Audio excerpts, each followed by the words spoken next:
जो मरने से डरते नहीं वो है भील, जो झुकते नहीं वो है भील। मुगलों के सामने महाराणा का सर झुकने न दिया वो है भील। जिन्होंने देश में गणतंत्र स्थापित किया वो है भील।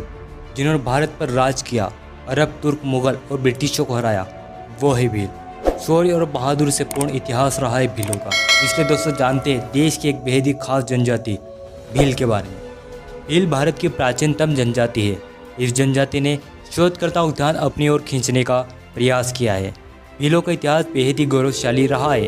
भील का अर्थ भील यानी तीर कमान होता है।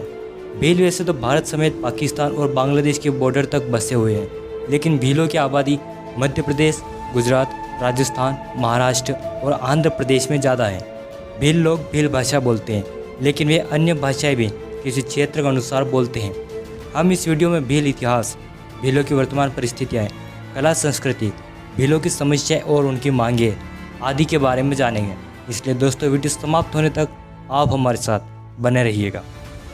भील इतिहास। भील भारत की बेहद ही प्राचीन जनजाति है। इतिहासकारों का मानना है कि भील जनजाति की उत्पत्ति भारत में ही हुई है। प्राचीन समय में भील अन्य जनजातियों की तरह कबीले में ना रहकर स्वतंत्र रूप से एक शासक के रूप में देश के कई क्षेत्रों पर शासन किया। भीलों ने सदियों पहले ही भारत में गणतंत्र व्यवस्था स्थापित कर ली थी। करीब 16वीं सदी तक भील शासकों ने कई बड़े बड़े क्षेत्रों पर शासन किया। राजमहल, किले, मंदिर आदि के निर्माण कराने के साथ साथ विकास कार्य किया। भारतीय पौराणिक ग्रंथ। भारतीय पौराणिक ग्रंथों में भीलों का भारी उल्लेख मिलता है। इस तरह से अंदाजा लगाया जा सकता है कि प्राचीन समय में भील देश में एक महाशक्ति के रूप में विद्यमान थे। रावण में मां शबरी द्वारा भगवान राम को बेर खिलाना, गुहराज का वर्णन, भारत में एकलव्य, किरात अर्जुन, मुख्य भील आदि का वर्णन, इसी तरह से अन्य कई ग्रंथों में भील शासकों का वर्णन मिलता है। करीब 14 ईसा पूर्व में भील शासकों का शासन गुजरात के द्वारका में था। राजा धन्ना भील मालवा में बेहद ही शक्तिशाली शासक हुए, जिनका नाम राजा धन्ना भील था। राजा धन्ना भील 850 ईसा पूर्व में मालवा साम्राज्य की गद्दी पर बैठे। वह एक संवेदनशील, कुशल एवं शक्तिशाली राजा थे। इन्हीं के वंश में जन्मे एक भील राजा ने 730 ईसा पूर्व के दौरान दिल्ली के सम्राट को चुनौती दी। कहते हैं कि राजा धन्ना भील के उत्तराधिकारी बेहद ही शक्तिशाली और पराक्रमी थे। इनके वंश ने लगातार 387 वर्षों तक मालवा साम्राज्य पर राज किया। मालवा पर भील राजाओं ने ही नहीं बल्कि भील रानी ने और उनके वंशजों ने 287 वर्षों तक शासन किया। इस तरह ज्ञात आंकड़ों के मुताबिक मालवा साम्राज्य पर 674 वर्षों तक भील शासकों का शासन रहा। सम्राट चंद्रगुप्त मौर्य। ग्रंथों में लिखा गया है कि चंद्रगुप्त मौर्य एक असाधारण बालक थे। प्रसिद्ध लेखक विशाखा दत्त ने चंद्रगुप्त मौर्य के बारे में लिखा कि वे मूरा भील के पुत्र थे। भील शासकों का उदाहरण राजस्थान से भी मिलता है, जहाँ प्राचीन समय में राजस्थान कई जनपदों में बटा हुआ था, जिसमें सीवी जनपद, जिसे मेवाड़ के नाम से भी जाना जाता है, यह एक जनपद था। जब सिकंदर ने मिनांडर के जरिए भारत पर हमला किया, इस दौरान सीवी जनपद का शासन भील राजाओं के हाथों में था। राजा गर्द भील। पहली शताब्दी में उज्जैन पर गर्द भील नामक राजा का शासन था। गर्द भील एक जनजाति है जो कि भील जनजाति से संबंधित है। ओडिशा राज्य के पूर्वी भाग को भील प्रदेश कहा गया, जहाँ भील राज गर्द भील अथवा भील जनजाति से संबंधित का शासन रहा था। राजा गर्द भील का शासन उज्जैन में था।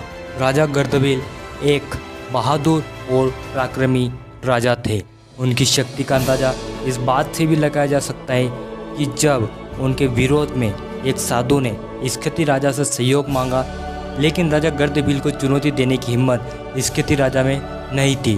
तब उस साधु ने शकों को उज्जैन के शासक गर्द भील से युद्ध करने के लिए बुलाया। इस युद्ध में उज्जैन के शासक गर्द भील की हार हो गई। सम्राट विक्रमादित्य। सम्राट विक्रमादित्य उज्जैन के शासक गर्द भील के पुत्र थे। जब गर्द भील शकों से युद्ध हार गए, तब उनके पुत्र विक्रमादित्य ने शकों से युद्ध किया और एक बार पुनः उज्जैन में गर्द भील साम्राज्य स्थापित हुआ और सम्राट विक्रमादित्य ने उज्जैन में शासन किया।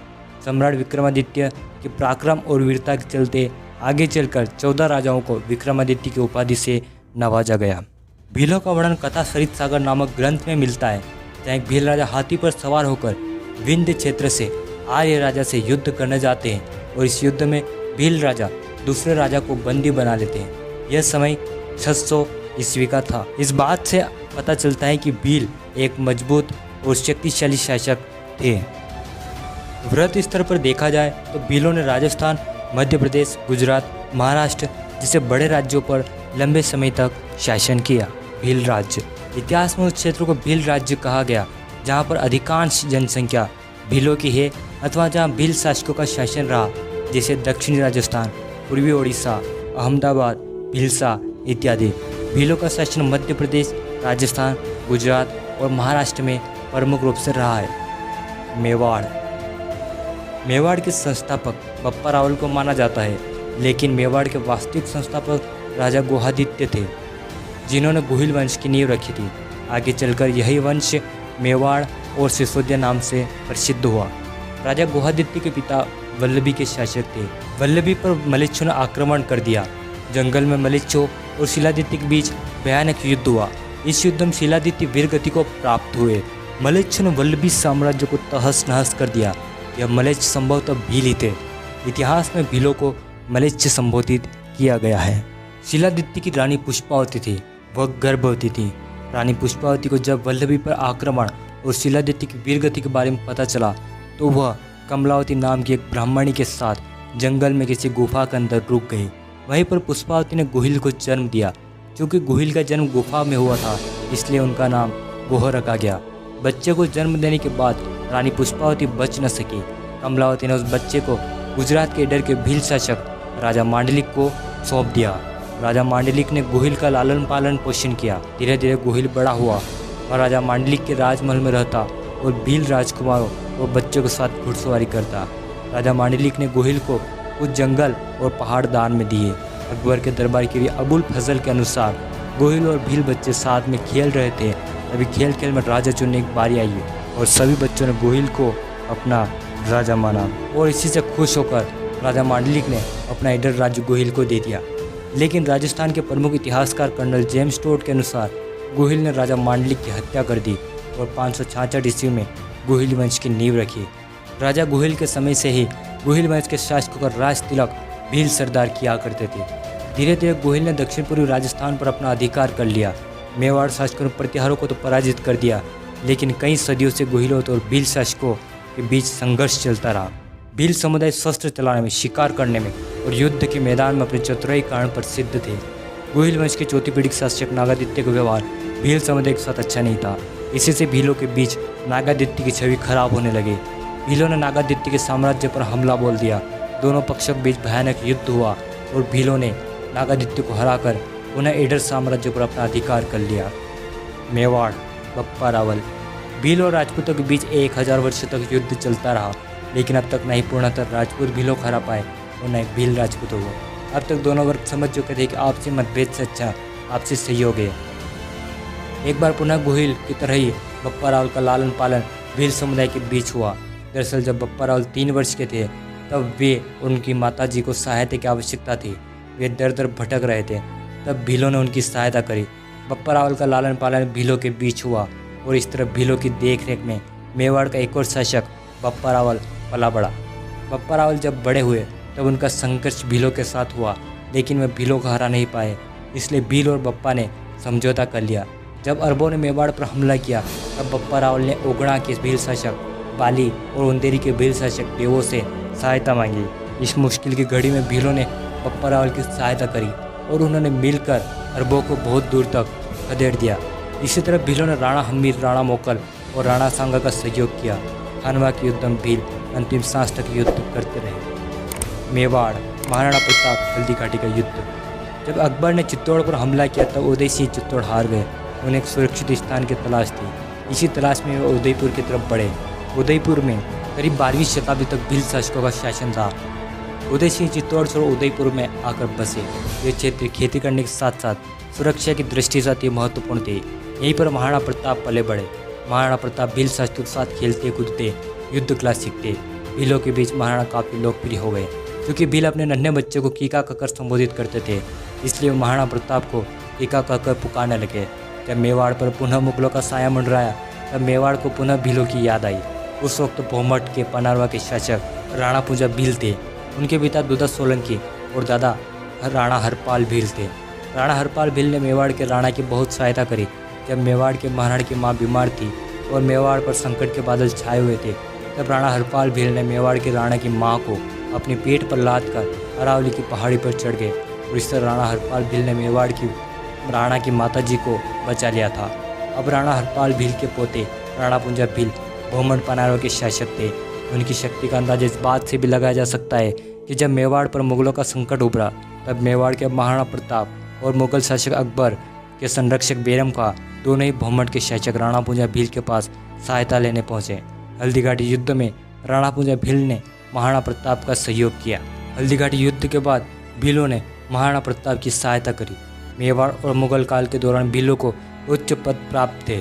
उस समय भीलों को रावत, भूमिया और जागीरदार कहा जाता था। वे व्यापारी लोगों से कर वसूलते थे और गांवों की सुरक्षा करते थे। वे एक प्रकार से राज्य के रक्षक बन गए थे। मराठा शासक वीर शिवाजी के किलों की सुरक्षा का जिम्मा भीलों के हाथों में था।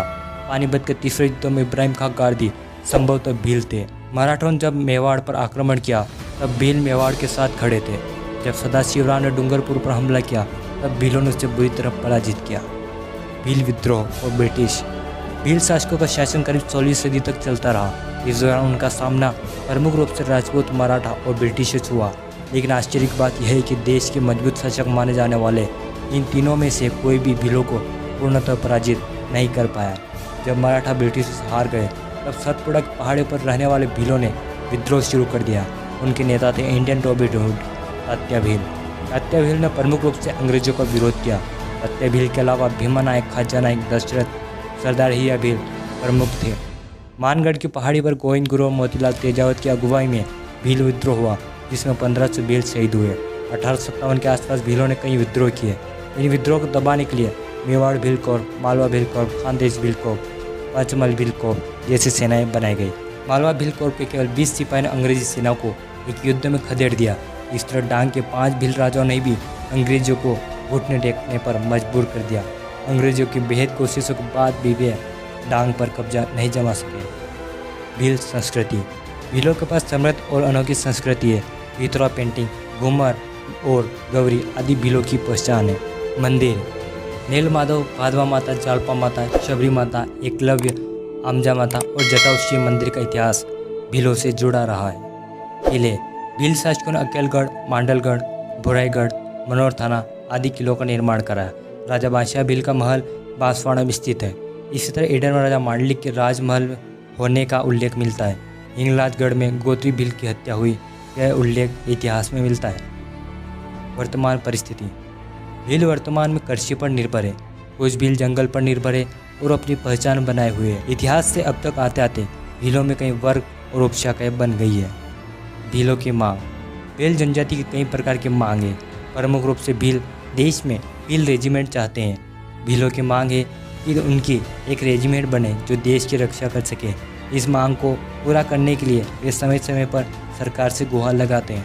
दूसरी प्रमुख मांग एक भील प्रदेश बनाने की है।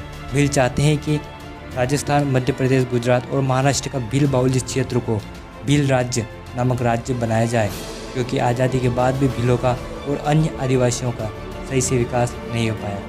दोस्तों, भीलों के बारे में इंटरनेट और किताबों से जो जानकारी प्राप्त हुई वह इस वीडियो में बताई गई है। उम्मीद है आपको वीडियो पसंद आया होगा। कमेंट में बताएं कि भीलों के बारे में आपकी क्या राय है। इस वीडियो को अधिक से अधिक लाइक और शेयर करें। आप हमारे चैनल पर नए हैं, इस चैनल को सब्सक्राइब कर ऑल नोटिफिकेशन चालू कर लें। आपका कीमती समय देकर ये वीडियो देखने के लिए धन्यवाद।